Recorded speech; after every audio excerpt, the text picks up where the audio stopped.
المشاهدون الأكارم، سعدتم أوقاتنا أينما كنتم بكل خير. نشرة الأخبار نقدمها لكم من تلفزيون دولة إريتريا، نستهلها بالعناوين.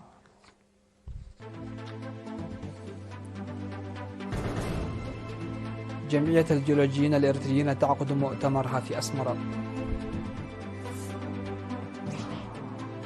معهد قندع لمساعدي التمريض يخرج 100 من طلابه. البلاد تحيي اليوم العالمي لمتلازمة داون.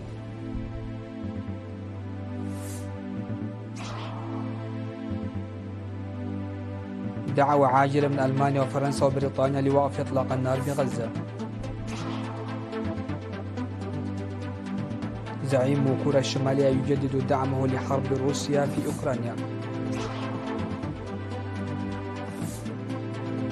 اليابان والصين وكوريا الجنوبية تتفق على تعزيز السلم والتعاون.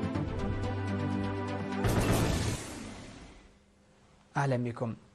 عقدت الجمعية الإريترية للجيولوجيين ومهندسي التعدين التي تأسست في ديسمبر من عام 2019 مؤتمرها تحت شعار التعدين المسؤول من أجل التنمية المستدامة يومي 21 و 22 من مارس في قاعة الكونفدرالية الوطنية للعمال بالعاصمة أسمرة. وقال المدير العام لقسم المعادن في وزارة الطاقة والمعادن السيد ألم كبرآبه إن الجمعية تأسست لتبادل المعرفة ورفع مستوى البحث والتكنولوجيا بالإضافة إلى التطوير المهني، ولكنها أيضا مركز لاستكشاف حدود جديدة في مجالات تخصصها.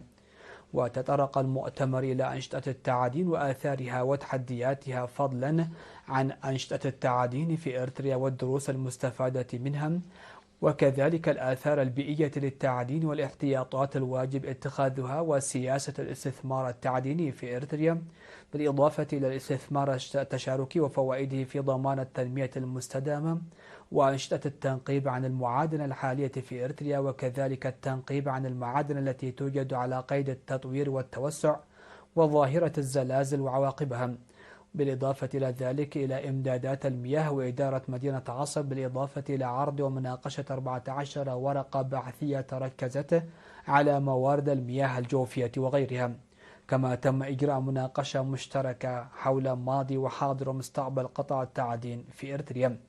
وقام المشاركون في الختام وبعد الموافقة على الدستور المعدل للجمعية بانتخاب هيئة تنفيذية جديدة.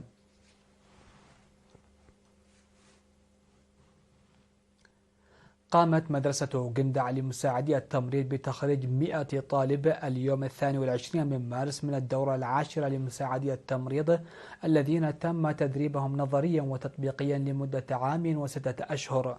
وهنأت مديرة المدرسة الممرضة فاطمة إبراهيم الخريجين على نجاحهم في الامتحان العملي، ووجهت الشكر لمستشفى قندع ومستشفى أفعبت وكذلك مستشفى مصوع وغيرهم ممن دعموهم خلال فترة الدراسة، وأعربت عن امتنانها الخاص لمراكز الصحة أماتري وميأت كمام. وقال منسق مدارس مساعدي التمريض في الأقاليم الممرض ميكائيل جهراي إن الخريجين تلقوا تدريبا عمليا مكثفا لمدة 6 أشهر من أصل 18 شهرا قضوها في التدريب، وأن التدريب سيساهم في توظيف المهنيين وتوسيع الخدمات الصحية. وذكر القائم بأعمال المدير العام لدائرة التخطيط وتنمية الموارد البشرية في وزارة الصحة الدكتور برهاني الدبرو، أوضح أن مهنة التمريض تحتاج إلى الانضباط والتفاني العالي والاجتهاد في علوم الصحة والوعي، مذكرا إياهم للتحلي بالقيم المهنية للتمريض. وأكدت ممثلة الخريجين استعدادهم لرد الجميل للشعب والحكومة الذين علموهم حتى وصلوا إلى هذا المستوى بالعمل المتفاني. وقد قامت مدرسة قندع لمساعدي التمريض التي بدأت عملها في عام 2008 بتخريج ما مجمعه 981 طالب، من بينهم 602 طالبا.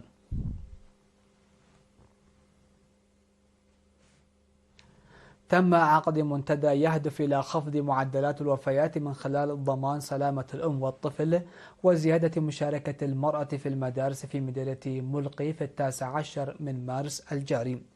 وأوضح المدير التنفيذي للمديرية السيد هنس أب ولدو أن الهدف من المنتدى هو رفع مستوى الوعي بين النساء بشكل عام والأمهات بشكل خاص، وزيادة الوصول إلى المرافق الصحية والقضاء على الظواهر التي تعيق مشاركة المرأة في التعليم. وتم بالمناسبة تقديم شرح عن الأنشطة المنفذة والنتائج المحققة في ضمان حقوق الطفل ومشاركة وكفاءة المرأة في التعليم وسلامة الأم والطفل. وذكر المشاركون بالعمل الجاد للقضاء على الممارسات التقليدية الضارة التي تعيق تطور المرأة من خلال تطبيق القواعد الداخلية الصادرة من خلال النقاش المشترك. ولقد أشار مدير مديرية ملقي السيد الزرعي برهي إلى أن المنتدى جزء من الجهود المتضافرة لضمان نمو وتطور المرأة، وأنه من المتوقع أن تنحصر المشاكل التي نوقشت في المنتدى في المستقبل القريب. تم إحياء اليوم العالمي لمتلازمة داون على مستوى البلاد في مندفر يوم 21 من مارس تحت شعار جعل رعاية ذوي الإعاقة الذهنية وأسرهم عملية مجتمعية. وأوضح رئيس فرع جمعية الإعاقة الذهنية وتخلف النمو في الإقليم الجنوبي السيد صالح أغوس أن اليوم العالمي لمتلازمة الداون يتم إحيائه على مستوى العالم للمرة 14 والمرة 6 على مستوى البلاد، وذلك بهدف إبراز التحديات النفسية والجسدية والصحية والاجتماعية للمصابين بمتلازمة الداون وحل مصاعبهم. من جانبه أوضح مسؤول مكتب وزارة العمل والرعاية الاجتماعية السيد هيل جبر ميكائيل أن الحكومة تقوم ببرامج الدعم للأطفال المصابين بمتلازمة الداون، داعيا الأسر لدمج أبنائها المعاقين في المجتمع. وناشد المدير العام للإدارة والمالية في الإقليم الجنوبي السيد تولدي كافة قطاعات المجتمع للمساهمة لرعاية ذوي الإعاقة الذهنية وجعله منتجين. كما تم إحياء المناسبة في مدينة تسني على مستوى إقليم القاش بركة. في غضون ذلك أحيت مدرسة ذوي الإعاقة الذهنية وتخلف النمو في مدينة دك أمحرة يوم أمس 21 من مارس أحيت الذكرى الثانية لافتتاحها.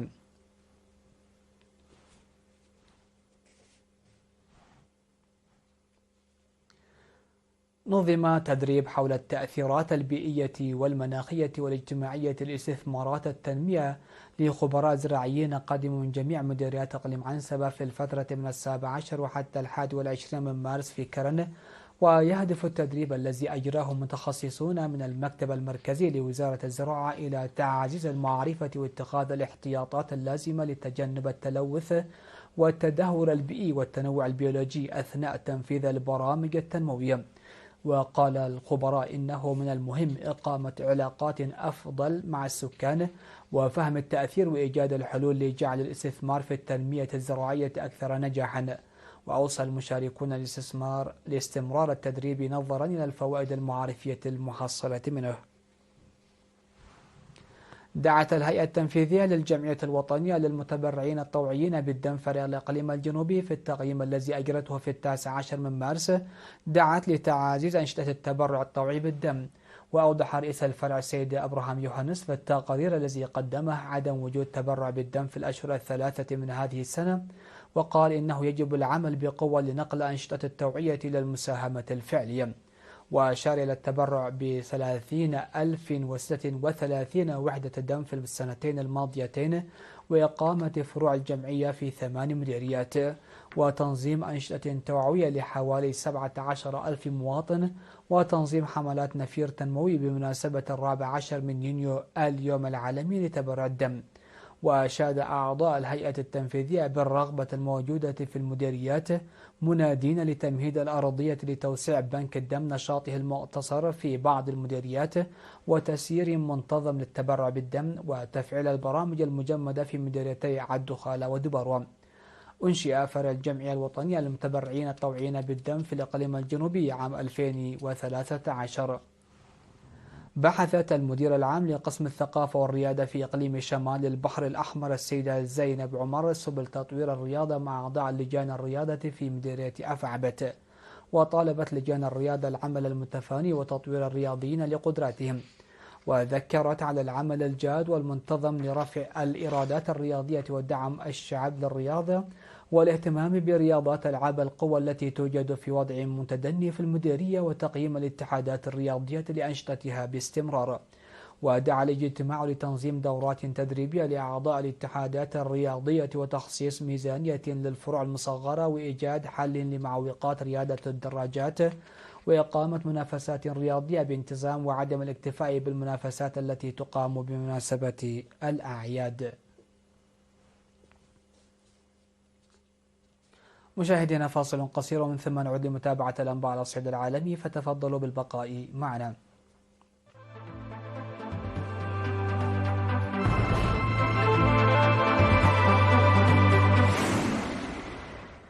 أهلا بكم على الصعيد العالمي. دعا وزراء خارجية ألمانيا وفرنسا وبريطانيا إلى العودة لوقف إطلاق النار في غزة، فيما استأنف الجيش الإسرائيلي غاراته في القطاع الفلسطيني المحاصر.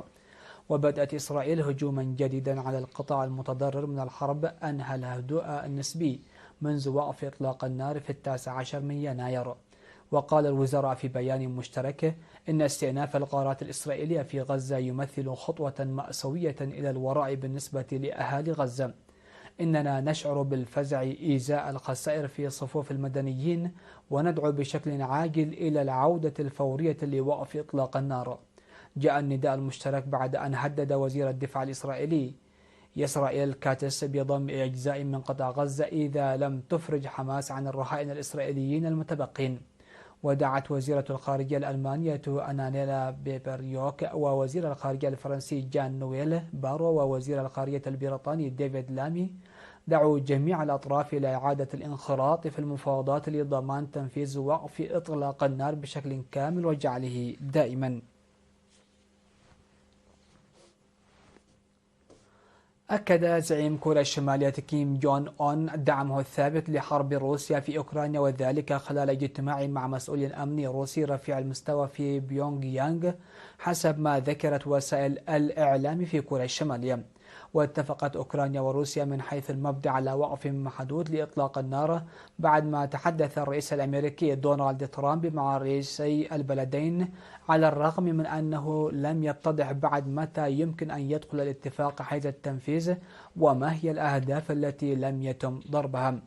وقالت وسائل إعلام حكومية كوريا الشمالية وروسيا إن كيم وشويغو ناقشا قضايا مختلفة من بينها حرب روسيا في أوكرانيا وحوارات موسكو مع إدارة ترامب والوضع الأمني في شبه الجزيرة الكورية. وأكد الرئيسان مجددا رغبتهما في التمسك بدون شروط بمعاهدة الدفاع المتبادل التي تم التوصل إليها في قمة العام الماضي في بيونغ يانغ، والتي تم خلالها التعهد بالمساعدة المتبادلة إذا واجهت أي من الدولتين عدوانا وفقا للتقارير.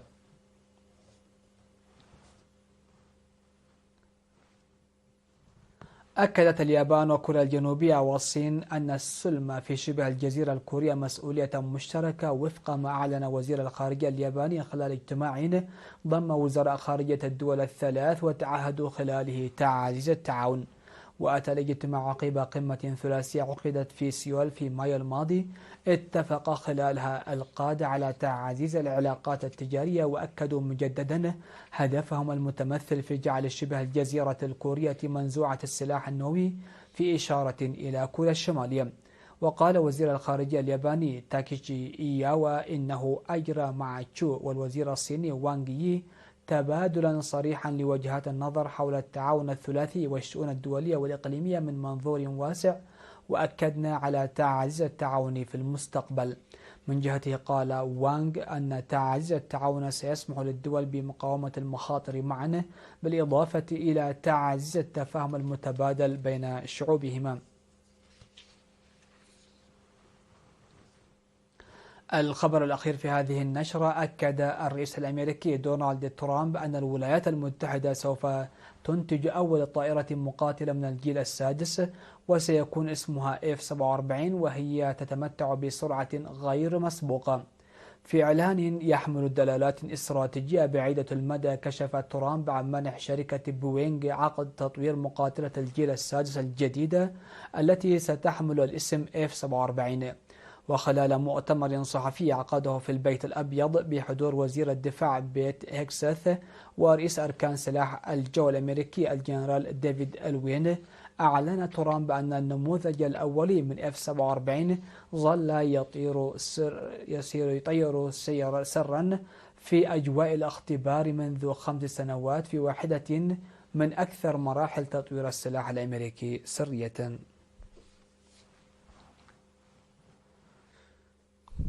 مشاهدينا الأكارم، نهاية نشرة هذا المساء. هذا تذكير بأهم وأبرز العناوين. جمعية الجيولوجيين الإرثيين تعقد مؤتمرها في أسمرة.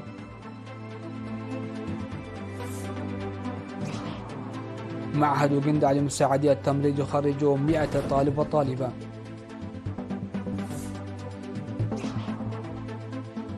إحياء اليوم العالمي لمتلازمة داون.